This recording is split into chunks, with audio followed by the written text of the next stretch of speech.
What is up, everybody? So I am a strategist, man. I love healing. I love sitting back there supporting my teammates, and I know a lot of you are too, all right? So I wanted to make a video, a tier list of strategists for if you are solo queuing, all right? So I have about 4 strategists at Lord Proficiency. I'm currently working on Adam Warlock. He's almost there.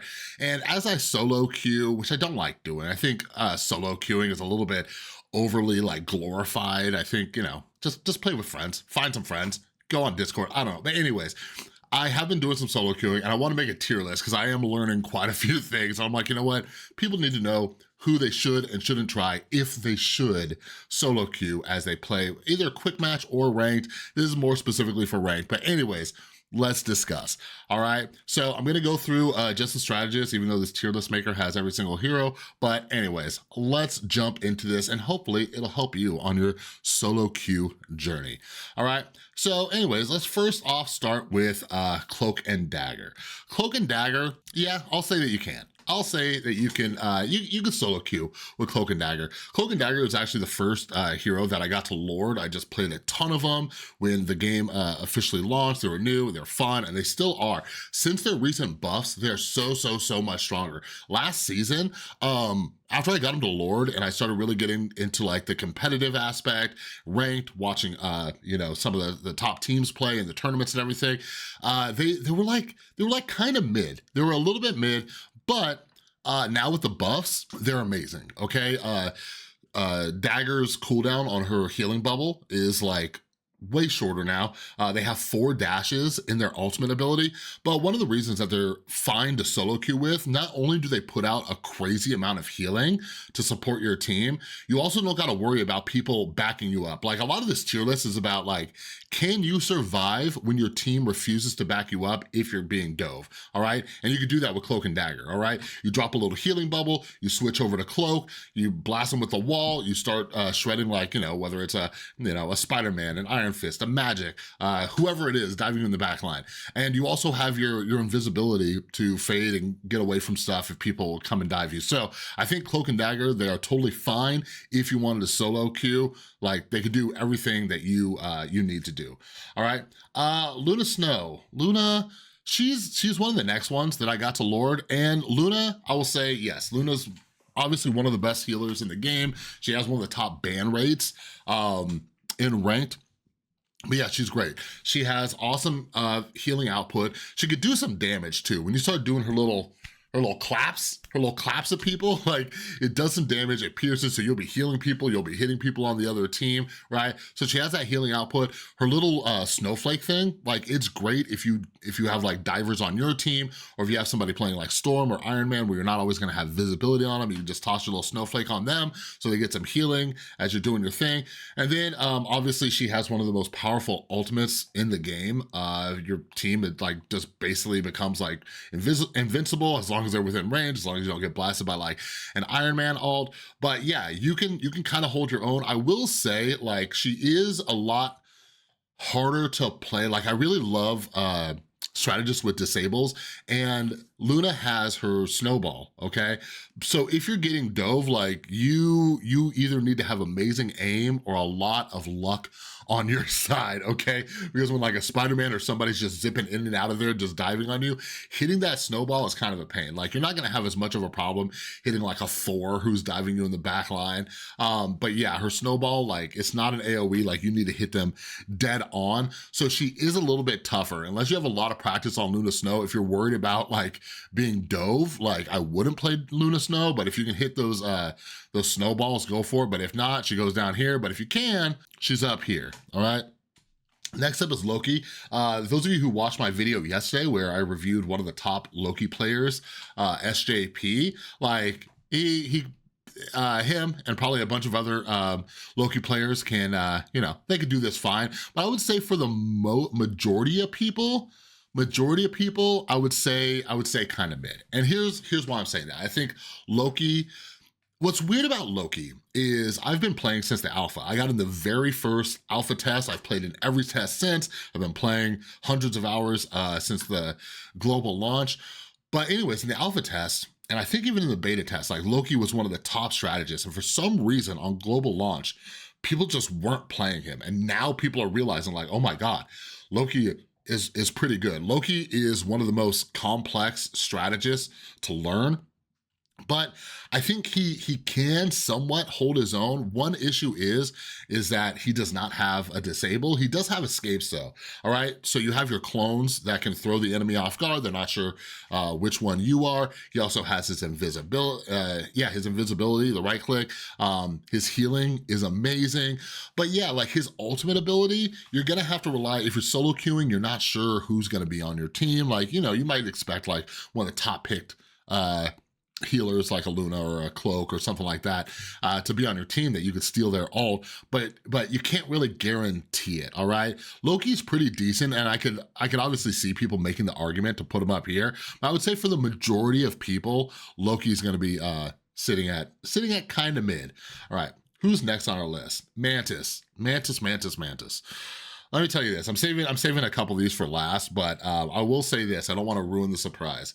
Mantis is either second or third. I can't remember which one of these two, Luna or Mantis, that I got to Lord next. I think it was Mantis, all right? But man, when I am struggling solo queuing as a support, if I'm struggling because I'm getting dove constantly and nobody's helping me, I switch to Mantis and I just start wrecking faces. Like I will just blow people up. Mantis is just so good, and I don't think she's been doing as amazing. No, she's still good. So this is the rankings. This is rivalsmeta.com. There's a few different trackers. I love checking these to see what's going on in each rank. But yeah, this is Celestial Plus. She has a 52% win rate, not too far below Loki and Rocket. But yeah, let's check Diamond. Let's just check Diamond flat. Yeah, still B. But yeah, anyways, Mantis is phenomenal. One of the reasons you can solo queue with Mantis is because you can heal. I don't think she has the best healing output, but you can heal, you can damage boost, and you can boost your own damage, okay? And she's got speed, all right? So like, you can fill multiple roles. So if your team is not killing enough, you can somewhat take on DPS, right? If you do have someone popping off on DPS or even tank or whatever, you could damage boost them, help them get some more kills while you're healing as well. Obviously, her ultimate is super duper powerful, but the main reason I love solo queuing with Mantis is her sleep. Oh my God. Like when I go in and I'm solo queuing and I'm just getting dove constantly, I switch to Mantis and I ruin lives. And I'm not trying to like toot my own horn here. This is for you, okay? Mantis's sleep is an AoE, all right? So they dive you, you pop a sleep, go watch my Mantis guide, all right? If I remember, I'll link it up in the info card or whatever. But anyways, they dive you, you sleep them, and you either sleep them and leave them there so they can take their little nap, okay? They can go to the Betty Bye, or you just pop your little damage boost, aim at their face, and then just start blasting them down. Like, I was playing some games earlier this morning and just destroyed a Thor who was making my life miserable. Destroyed an Iron Fist who was making my life miserable before I switched to Mantis. Mantis, like, if I was actually doing the thing where it's like, oh, where, Mantis. Solo queue with Mantis. If you have half decent aim, like, do it, yeah. Like, and if they have flyers on the other team, you could take over that role, because you know when there's flyers on the other team and nobody's shooting them for some reason, or if there's like a Namor and nobody's shooting the octopuses, or if there's a freaking Moon Knight, I'm gonna stop glazing Mantis, but play Mantis if you're solo queuing. She is so good.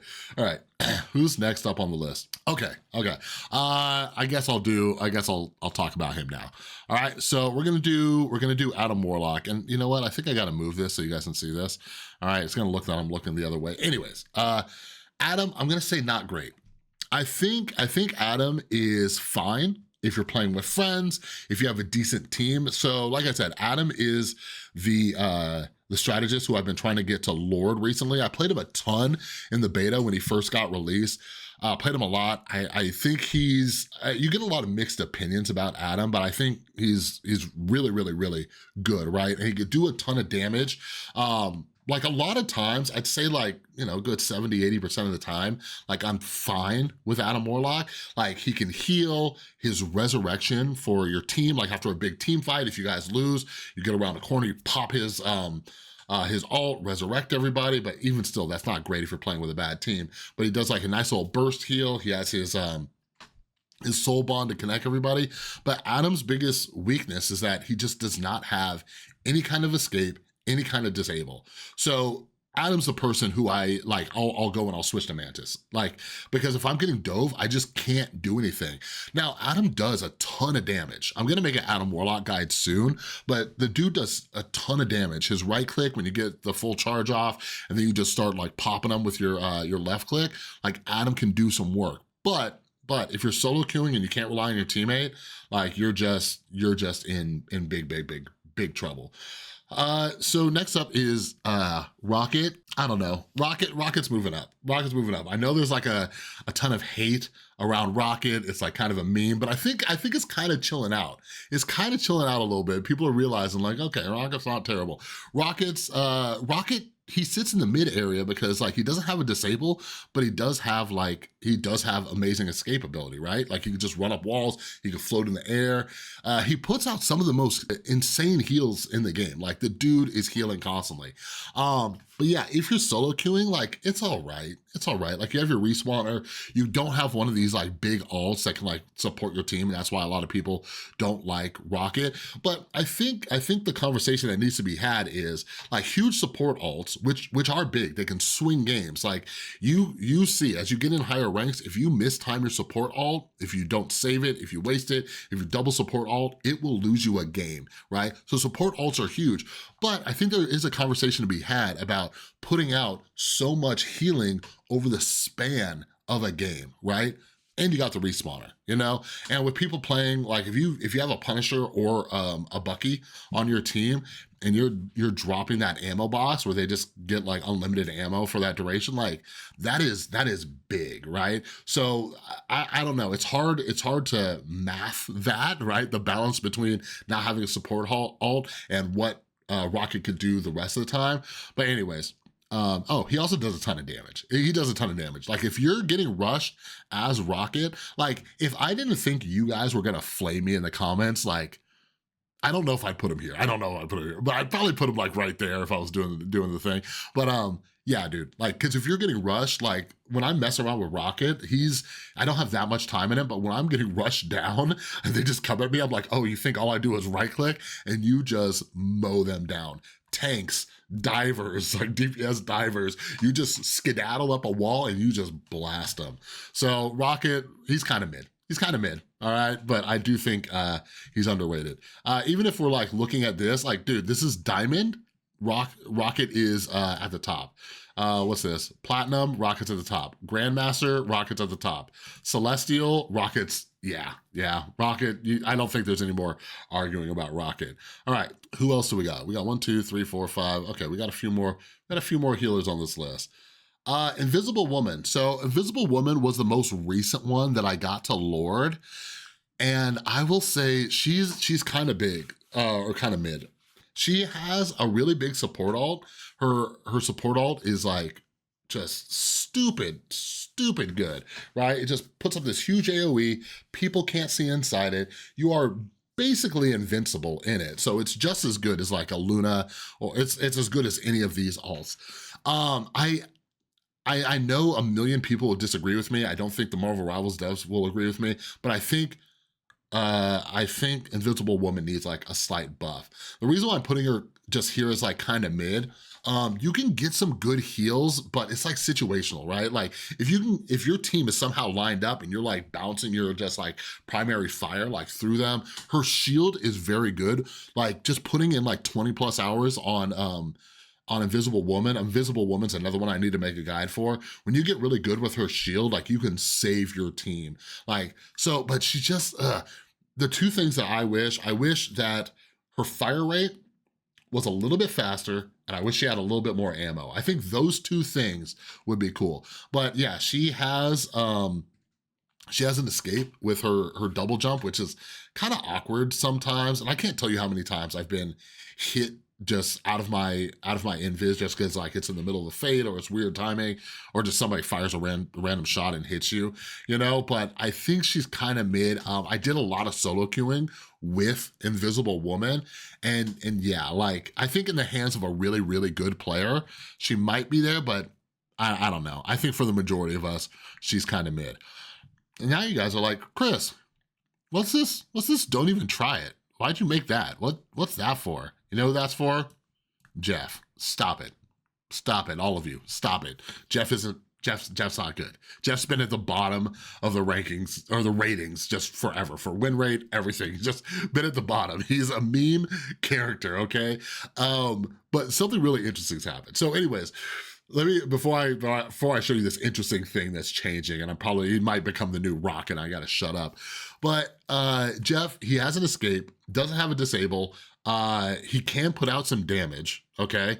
And I'm gonna talk about that more in a second. But his ult's ridiculous. His ult's ridiculous. Like, it's just there for meme purposes, okay? It's there to frustrate the other team or whatever. But the amount of times I've seen Jeff's, mainly in quick match because not many people play him in ranked, but the amount of Jeffs that I've seen just lose their team the match because they swallow up everybody off the point, meaning Jeff goes off the point too, like, and they lose, like, that happens so often just because they can't help themselves. So just like, I gotta throw somebody off the map and it's gonna be so funny, and they'll just lose because that's all their brain knows how to do. For any of my Marvel Snap players out there, like, it reminds me of like Galactus players. I think Galactus players like playing Jeff. They're just trolls. But Jeff has been at the bottom with win rates. But something interesting is happening, okay? So if we look at all ranks, Jeff is at the bottom, all right? If we go up to bronze, bottom, silver, bottom, gold, bottom. Okay, so keep this in mind as I keep working up. And keep in mind what rank you're at before you try to justify this. Okay, so I just went through all of them on my gold. So now platinum, Jeff is still at the bottom, very bottom. Look, bottom, last place, okay? Diamond, still at the bottom, okay? So if you are diamond and below, shut your mouth, Jeff is terrible. But now, here's what's weird. Wait, nope, Grandmaster's still at the bottom. Where was it? Celestial, there it is, Celestial. So if you're in Celestial, maybe you could play Jeff, maybe. That's when Jeff somehow pops up to 4th place out of nowhere. It makes absolutely no sense, but he only has a 6.5% win rate. What's also kind of cracks me up is, or 6.5% pick rate. What cracks me up is that there's a 1.2 ban rate. Nobody bans Mantis, which is kind of crazy, I guess. But anyways, Jeff is at 1.2% ban rate. Like, who's banning Jeff? Who gets in there? Like, I bet there's those like accidental ones where like one person on your team just like selects Jeff. Like, I hate Jeffs, you know? But what's interesting too is how far Adam falls off down here. But yeah, so unless you're Celestial, don't pick Jeff. Just don't even try it. Just stop. Do we have any eternity? Jeff is number 1. Just I need to investigate this. He's only at a 4% pick rate, only 62 matches. There's probably just one guy, just one amazing Jeff player who has 62 matches in eternity. Okay, this is a tier list. I gotta get back on point so we don't make this video too long. But I want to research this. I'm a big data nerd, and when I look at these things and I see these like weird anomalies, it makes me want to investigate. All right. But anyways, this is, I think I covered everybody. Yeah, this is your solo queue tier list. This is my recommendations. Let me know if you think I'm right about this, wrong about this, if I'm insane. Let me know, all you Jeff players in the comments down below. Let me know, like, I got a 90% win rate with Jeff. Okay. But anyways, let me know down in the comments below. Anyways, that's all I got for this video. So if you like this video, please give it a thumbs up. If you're new, make sure you subscribe, ring that notification bell. I got a ton of cool Marvel Rivals content coming for you. You definitely don't want to miss it. All right. But anyways, that's all I got. Have an amazing rest of your day. I'll see you in the next one.